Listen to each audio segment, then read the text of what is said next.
Hello friends, की news channel पर आप सभी का स्वागत है। पाकिस्तानी मीडिया के एक और मज़ेदार वीडियो मैं आप सभी के लिए लेकर आई हूँ। आपसे रिक्वेस्ट ये है कि आप हमारे की न्यूज़ चैनल को सब्सक्राइब कर लें। आइए वीडियो देखते हैं। शंघाई कोऑपरेशन की वहाँ क्या आप अचीव करके आए? शुक्रिया निज़ामी साहब। विज़िट मेरा ख्याल है जी, जो हमारे गोल्स थे वो अल्लाह का शुक्र है अचीव हुए हैं। एक तो खैर SCO समिट में एक प्रोटोकॉल, जॉइंट प्रोटोकॉल साइन होती है, जिसके बाद हेड्स ऑफ स्टेट मिलते हैं। तो वज़ीर आज़म साहब का ये सितंबर में ताशकंद ताजिकिस्तान में दोबारा होगी। लेकिन मैं अभी कुछ ख़बरें भी देख रहा था इस प्रोटोकॉल के हवाले से। वो इंडिया ने हस्बे मामूल, मुझे तो वैसे समझ नहीं आती, मुझे लगता है मुकम्मल एक वो फैशिस्ट स्टेट बन ही गई है अब, कि मीडिया जो उसको कहा जाए वो शायद चला देते हैं। बहरहाल मैं अभी देख रहा था कि जी वो उन्होंने कोई एक्शन प्लान दे दिया दहशतगर्दी के ख़िलाफ़, पाकिस्तान एम्बेरस हो गया। तो मैं एक तो आपको ये हकीकत वाज़ेह कर दूं कि जॉइंट प्रोटोकॉल जो डिसाइड होती है उसमें इंडिया ने बहुत सी बातें करने की कोशिश की। एक तो कि जी आप उसमें ये LET का, जैश मोहम्मद का नाम डाल दें प्रोटोकॉल में, मेंबर्स ने उसको रिजेक्ट किया। उसके बाद उन्होंने दहशतगर्दी पे तरह तरह से वो पाकिस्तान को निशाना बनाने की कोशिश की। तो ना सिर्फ वो रिजेक्ट हुआ बल्कि मेंबर्स ने अप्रिशिएट किया कि काउंटर टेररिज्म एक्सरसाइज जो अभी बब्बी एंटी टेररिज्म 2021 पाकिस्तान में होनी है इंशाल्लाह अक्टूबर में, उसको सराहा। बल्कि उस पे तो रशियन जो वहाँ पे मेंबर थे उन्होंने अपनी स्पीच में भी उसका जिक्र किया। फैटफ की बात इंडिया लाया, वो भी रिजेक्ट कर दी मेंबरान ने।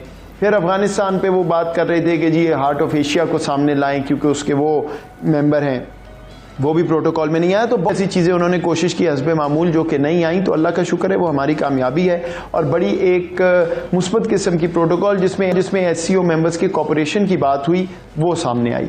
बाकी कुछ हमारी बायलैटरल मीटिंग्स थी, उसमें रूस के जो NSA हैं इक्विवेलेंट मेरे काउंटर पार्ट, उनके साथ ताजिकिस्तान क्योंकि हमारे लिए बहुत अहम मुल्क है, उसमें बड़ी ओपनिंग हुई है, उनके सदर भी आए थे आप जानते हैं। तो अल्लाह का शुक्र है जो हमारे हदफ थे वो पूरे हुए इन मुलाकातों से।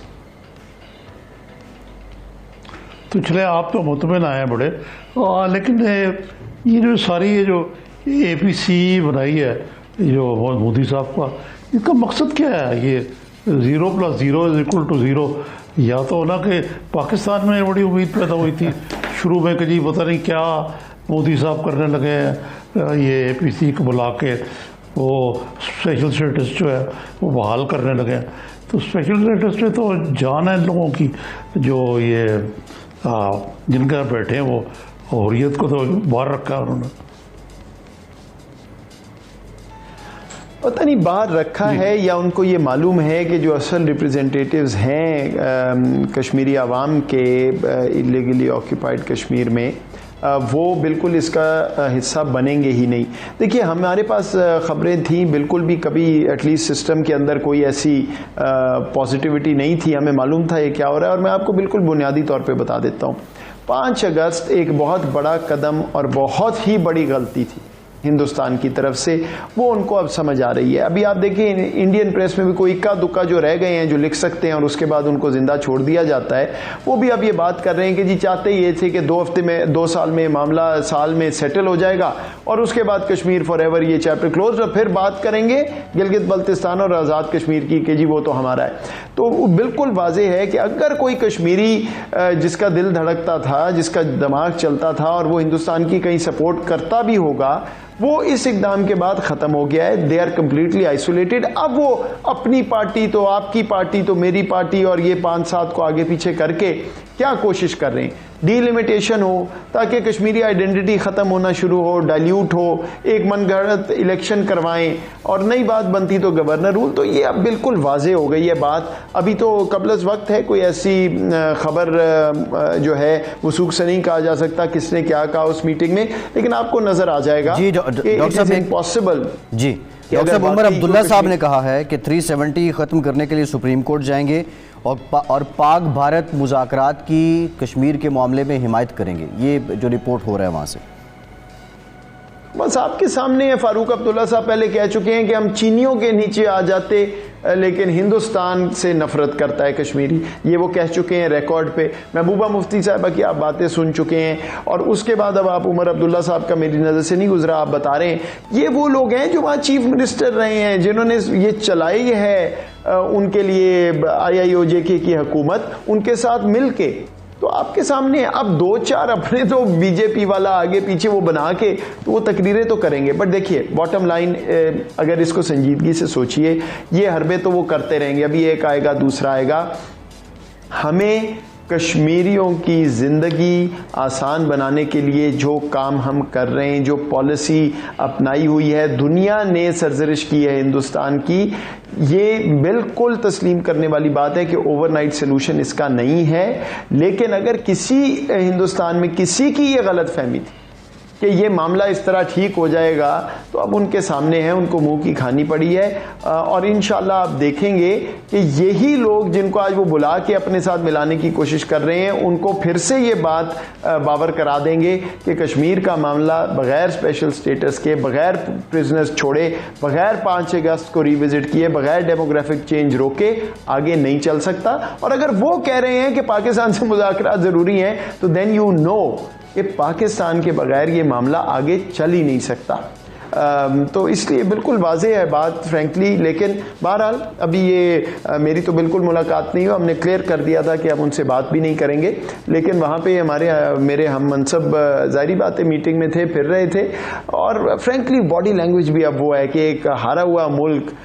मैं तो ये सोचता हूँ अल्लाह ताला का बड़ा शुक्र है। आप ये देखें कि हम यहाँ पे बैठे हैं, पाकिस्तान की क्लाइमेट चेंज में इज्जत हो रही है, किस किस चीज़ पे, डेट रिलीफ पे, कोरोना पे, और वो उधर क्या करता होगा बेचारा। कभी कोई उनके सरबराह को वेस्टर्न प्रेस हिटलर कह रही है, कभी कुछ कह रही है, कभी कुछ, अल्लाह बेहतर जानता है। बहरहाल I think the writing is on the wall for them. Nizami साहब। अच्छा मोहित साहब, ये आपकी अमरीकी स्टैब्लिशमेंट में भी गहरी नजर आप रहे भी हुआ, आप उस अदारे के सरबराह भी रहे हैं, तो ये बताइए कि ये हमें इतना इश्तियाक क्यों है अमरीकी सदर बाइडन से मिलने के लिए? ज़रूरत तो उनकी होनी चाहिए थी। खान साहब का ये गिला कि वो मुझे मिले नहीं अभी तक, उनको वक्त नहीं मिला। तो अगर पाकिस्तान जो है ऐसे मरले पे, जबकि वो 20 साल जो जंग है अफ़गानिस्तान में, उसका कट एंड रन करने जा रहे हैं वो, और वो पाकिस्तान जो है मेजर स्टेक होल्डर है, तो उनको पाकिस्तान के लिए वक्त नहीं मिला, तो ये उनका प्रॉब्लम होना चाहिए ज़्यादा, हमारा तो है ही। अच्छा ज़ामी साहब, मैं आपको हकीकत बताऊं, मेरा ख्याल है अगर आप उसको दोबारा सुने, जिस कॉन्टेक्स्ट में वो बात की गई है, वो बात ये थी कि भाई आप अगर समझते हैं पाकिस्तान इतना अहम मुल्क है, पाकिस्तान के बगैर अफगानिस्तान नहीं हल हो सकता, हम ये सारा कुछ कर रहे हैं, तो दूसरी तरफ आप कह रहे हैं कि हमारे पास वक्त नहीं बात करने का, तो इस दाल में कुछ काला है और आपकी नीयत ठीक नहीं है। आई थिंक ये वो कॉन्टेक्स्ट है जिसमें आपको ये बात, और मैं इसलिए आपको ये कह रहा हूँ कि मैं आपको ऑन एयर ये बताता हूँ कि जब मैं जिनीवा गया था अमेरिकन NSA से मिलने, तो मैंने पॉइंट ब्लैंक प्राइम मिनिस्टर साहब से ये बात की थी, और उन्होंने कहा बिल्कुल ज़रूरत नहीं है कोई कॉल रिक्वेस्ट करने की, कोई बात करने की, नॉट इंटरेस्टेड। हमने अपने मुल्क का फ़ायदा ढूंढना है, ये नहीं है कि ऑप्टिक्स हैं, फ़ोन आया नहीं आया, नहीं फ़ोन करना मत करें, हमारे पास वक्त नहीं है। सो पॉइंट ये कि he is not the kind of person बिल्कुल जो कहेगा कि जी बात होनी चाहिए। ही इज़ वेरी क्लियर कि जो काम करने वाला है, पाकिस्तान ने जितना काम किया है अफगानिस्तान पे, कोई और दुनिया का मुल्क नहीं है। अगर अभी भी आप हमें स्केपगोट बनाने की कोशिश करेंगे तो वो हमें कबूल नहीं है, और बाकी अगर पाकिस्तान इतना ही अहम है तो बात कर लें जो आगे चलना है, और अगर नहीं आप समझते तो गुड लक टू यू। हम अब उस गेम में नहीं है कि जी प्लीज़ आएँ तो बात करें तो ये करें, नॉट इंटरेस्टेड। काम की बात करनी है, आगे अगर चलना है, कोई हल निकालने की बात करनी है तो बिल्कुल हमसे करें। अगर सिर्फ यही है कि पाकिस्तान की वजह से ये हो गया वो हो गया, अब सारी दुनिया देख चुकी है। आप 20 साल से बात करते थे जी वहाँ ये इनकलाब तो वो इनकलाब, तो अभी तो 4 दिन नहीं हुए, अभी आप गए भी नहीं है, तो वहाँ हर रोज़ क्या खबर आ रही है वहाँ से। तो मतलब है हमारा कोई इंटरेस्ट नहीं है to frankly malign the US। हम तो बार बार कह रहे हैं कि ताल्लुक ब्रॉड बेस्ड हमारा आगे चलना चाहिए, अच्छा ताल्लुक चलना चाहिए, नुक्ताचीनी नहीं होनी चाहिए। हमें जो हकीकत है वो सामने रखनी है, और हकीकत क्या है अमेरिका जा रहा है, हमसे पूछ के नहीं जा रहा। अमेरिका ने पहले मई की डेडलाइन दी थी, हमसे पूछ के नहीं दी थी। सितंबर की दी, हमसे पूछ के नहीं दी। फिर कहते हैं जुलाई में जा रहे हैं, हमसे नहीं पूछा। आगे का क्या प्लान है हमें नहीं बताया। तो फिर हमारी तरफ क्या देख रहे हैं? खुद लगे हुए हैं इनको महीनों से बात करने, अब नहीं आपसे हल निकल रहा तो हमें क्या कह रहे हैं? हम तो फिर कह रहे हैं अफगान हुकूमत और तालिबान और बाकी सारे मिल के फैसला करें, बावजूद इसके कि क्या अहमकाना स्टेटमेंट्स आती हैं काबुल से हर दूसरे दिन। तो हम तो अभी भी कह रहे हैं भाई बात करो, हम हेल्प करने को तैयार हैं, लेकिन अगर आप तुले हुए हैं कि ये मामला ठीक ना हो तो फिर उस पर हम क्या कर सकते हैं? बड़ी बदकिस्मती है, क्योंकि नुकसान तो हमारा भी बहुत ज़्यादा है, लेकिन व्हाट कैन वी डू? फैसला तो अफगानिस्तान के अंदर होना है। ये डॉक्टर साहब, ये तो आपका नुकसान तो पाकिस्तान का है ना जी। और ये नुकसान जो है ये इस किस्म के हो रहा है कि आहिस्ता आहिस्ता तालिबान तो वहाँ गलबा हासिल कर रहे हैं, को 50 डिस्ट्रिक्ट पे तो कब्जा हो गया उनका, और ये पसपाई भी है। ये जो हुकूमत है अशरफ गनी की हुकूमत क्या है, वो काबुल के पैलेस तक महदूद लगती है मुझे। तो ये सूरत हाल पाकिस्तान के पहले की तरह ये पाकिस्तान पर आके पड़ेगी, और इसके लिए हमें तैयारी है पूरी हमारी। देखिए निज़ाम साहब, दो इस पॉलिसी के हिस्से हैं। एक तो है कि हम आखिरी दिन तक कोशिश करेंगे कि कोई ना कोई पॉलिटिकल कॉन्वर्सेशन और सेटलमेंट हो और ये मामला सिविल वॉर की तरफ ना जाए।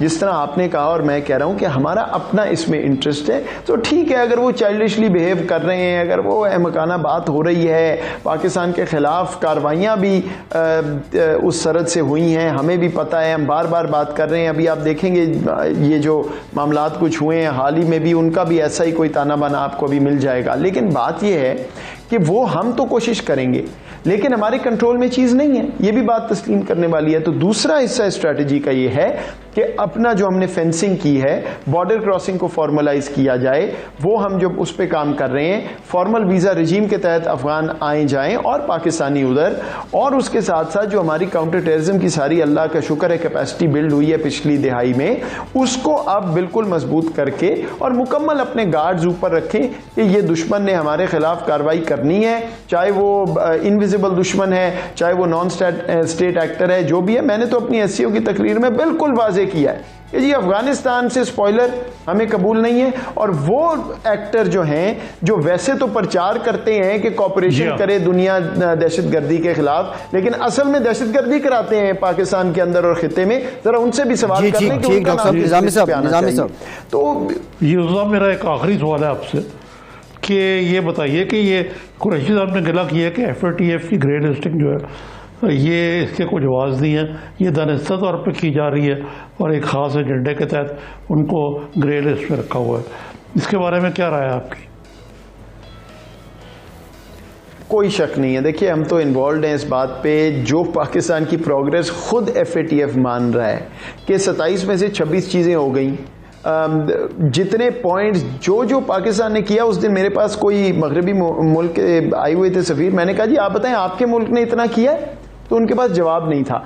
FATF की रेगुलेशन में लिखा हुआ है कि अगर आप ऑल और नियरली ऑल कर चुके हो तो कोई जवाब नहीं बनता। तो 26 में से 27 अगर नियरली ऑल नहीं है तो या तो मेरा हिसाब खराब है और या जो चीज़ हो रही है वो सबके सामने है। और फॉरेन मिनिस्टर ने जो बात की है बिल्कुल दुरुस्त है।